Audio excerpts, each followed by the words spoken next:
Hello everyone, welcome to BKS Academy. So আজি আমি electromagnetic induction চেপ্টাৰটো চাম। তাত আমি 10টা কুৱেশ্যন আজি ডিছকাছ কৰিম। এই 10টা কুৱেশ্যনটো তোমালোকৰ এক্সামত অহাৰ প্ৰবেবিলিটি খুবেই বেছি। চ' তোমালোকে এই কুৱেশ্যনখিনি নিজে ছল্ভ কৰিবলৈ ট্ৰাই কৰিবা। মই কৰাৰ আগতে তোমালোকে ছল্ভ কৰিবা। চ' যদি তোমালোকে আমাৰ ভিডিঅ'বোৰ ভাল পাইছা তেনে আমাৰ চেনেলটো ছাবস্ক্ৰাইব কৰি দিবা আৰু ফ্ৰেণ্ডছৰ সৈতে শ্বেয়াৰ কৰি দিবা। এণ্ড যদি তোমালোকে আমাৰ সৈতে বিভিন্ন ধৰণৰ এণ্ট্ৰেন্স এক্সামৰ প্ৰিপেৰেশ্যন কৰিব বিচাৰা দেন আমাৰ কোৰ্চসমূহৰ লিংক ডেছক্ৰিপশ্যনত দিয়া আছে। চ' তোমালোকে তাতে গৈ চেক কৰিব পাৰা। তো আজি চাওঁ আহা আমাৰ ফাৰ্ষ্ট কুৱেশ্যনটো কি আছে। Which phenomenon describes the generation of an induced electromotive force in a conductor when it is exposed to a changing magnetic field. So A2 দিয়া আছে Faraday's law of electromagnetic induction, B দিয়া আছে Ampere's law, C দিয়া আছে Gauss law, D দিয়া আছে Coulomb's law. So ইয়াৰ আনসাৰটো আমাৰ কি হ'ব? So তোমালোকে ট্ৰাই কৰি আছা চাগে মই কোৱাৰ আগতে। So ইয়াৰ আমাৰ আনসাৰটো কি হ'ব? Faraday's law of electromagnetic induction. 2 চাওঁ আহা। What is the SI unit of electromagnetic force? So আজি মই আকৌ কৈছোঁ যে তোমালোকে SI ইউনিটৰ লগতে সিহঁতৰ ডাইমেনশ্যন CGS ইউনিট এইবোৰো চাই থ'বা বিকজ সেইখিনি তোমালোকৰ এক্সামত আহে। তো চাওঁ আহা কি দিয়া আছে। ইলেক্ট্ৰমোটিভ ফ'ৰ্চৰ SI ইউনিটটো কি হ'ব?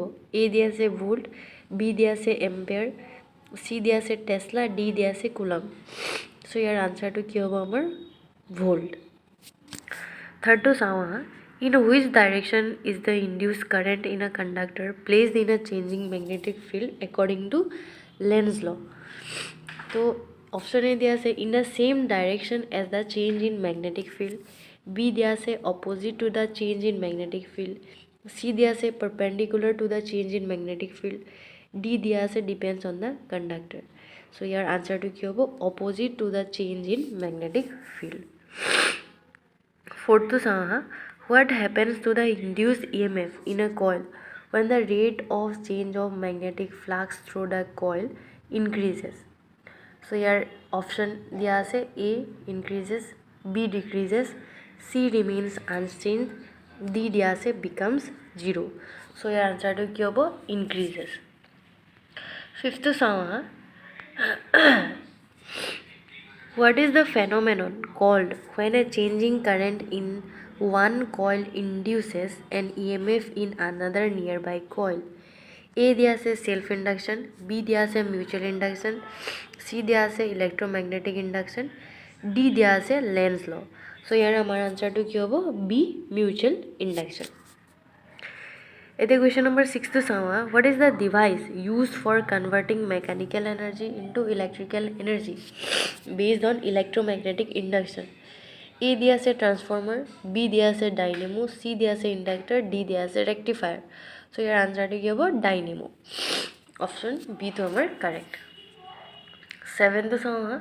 What is the device used for increasing or decreasing the voltage of alternating current based on electromagnetic induction? A दिया से ट्रांसफॉर्मर, B दिया से डायनेमो, C दिया से इंडक्टर, D दिया से रेक्टिफायर. सो यार आंसर तो क्या होगा? A transformer. सो এতিয়া আমি question number 8 to চাওঁ হা. What is the term for the phenomenon where an EMF is induced in a closed loop due to a change in magnetic flux linked with the loop? A दिया से electromagnetic force, B दिया से induced voltage, C दिया से electromagnetic induction, D दिया से self induction. So your answer to क्या होगा? Self induction. এতিয়া আমি question number 9 to চাওঁ. What happens to the induced EMF in a coil when the number of turns in the coil increases? A दिया से increases, B दिया decreases, C remains unchanged, D दिया से depends on the material of the coil. So यार answer तो हमारा क्या होगा?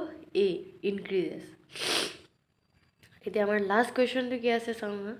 What is the formula for calculating the induced EMF in a coil with n turns given the rate of change of magnetic flux d phi by dt? A दिया से epsilon equal to fraction n d phi by dt, B दिया से epsilon n C dot fraction D phi by D T, C দিয়া আছে epsilon fraction D phi by D T, D দিয়া আছে আমাৰ epsilon N C dot D phi by D T. So' আমাৰ আনচাৰটো কি হ'ব B, epsilon equal to N C dot fraction D phi by D T. So' তোমালোকে এক্সপ্লেনেশ্যনখিনি চাই ল'বা যদি বুজি নোপোৱা, আৰু যদি বুজি নোপোৱা কমেণ্ট ছেকশ্যনত জনাবা তোমালোকে কি বুজি পোৱা নাই। চ' আজিলৈ ইমানেই, থেংক ইউ।